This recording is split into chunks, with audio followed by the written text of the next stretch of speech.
সন্ত্রাসী হামলায় ইনকিলাব মঞ্চের মুখপাত্র শরীফ ওসমান হাদির মৃত্যুর প্রতিবাদে দেশজুড়ে মিছিল ও বিক্ষোভ সমাবেশ অনুষ্ঠিত হয়েছে। শুক্রবার জুম্মার নামাজের পর চট্টগ্রাম মহানগরীর বিভিন্ন এলাকায় বিক্ষোভ মিছিল করেছে ছাত্র জনতা, জামায়াতে ইসলামী সহ আরো কয়েকটি সংগঠন। আন্দরকিল্লা জামে মসজিদ চত্বর থেকে কফিন মিছিল বের হয় জুলাই ঐক্য চট্টগ্রামের ব্যানারে।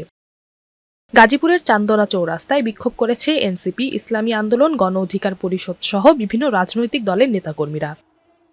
রাজশাহী বিশ্ববিদ্যালয় ও মহানগরীর কেন্দ্রীয় জামে মসজিদ প্রাঙ্গণে বিক্ষোভ মিছিল ও সমাবেশ অনুষ্ঠিত হয়েছে। পরে হাদির আত্মার মাগফিরাত কামনায় বিশেষ মোনাজাত হয়।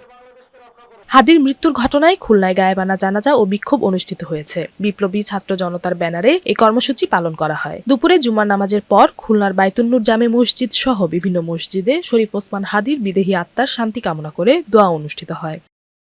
ইনকিলাব মঞ্চের মুখপাত্র শরীফ ওসমান হাদি হত্যার প্রতিবাদে ও এর সঙ্গে জড়িতদের বিচারের দাবিতে ঠাকুরগাঁওয়ে বিক্ষোভ করেছে ছাত্র জনতা। এ সময় বক্তারা হামলাকারীদের বিচার ও অবৈধ অস্ত্র উদ্ধারের দাবি জানান।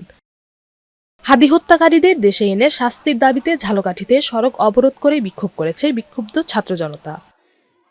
হাদির হত্যাকারীদের গ্রেফতার ও ফাঁসির দাবিতে গাইবান্ধায় বিক্ষোভ মিছিল ও অবস্থান কর্মসূচি পালন করেছে সর্বস্তরের জনগণ। এ সময় বক্তারা আগামী ৪৮ ঘণ্টার মধ্যে আসামিদের গ্রেফতারের দাবি জানান। গ্রেফতার না হলে বৃহত্তর আন্দোলনের হুঁশিয়ারি দেন তারা।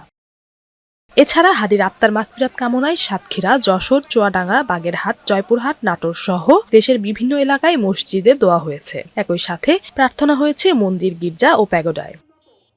নওশীন জান্নাত, বৈশাখী সংবাদ।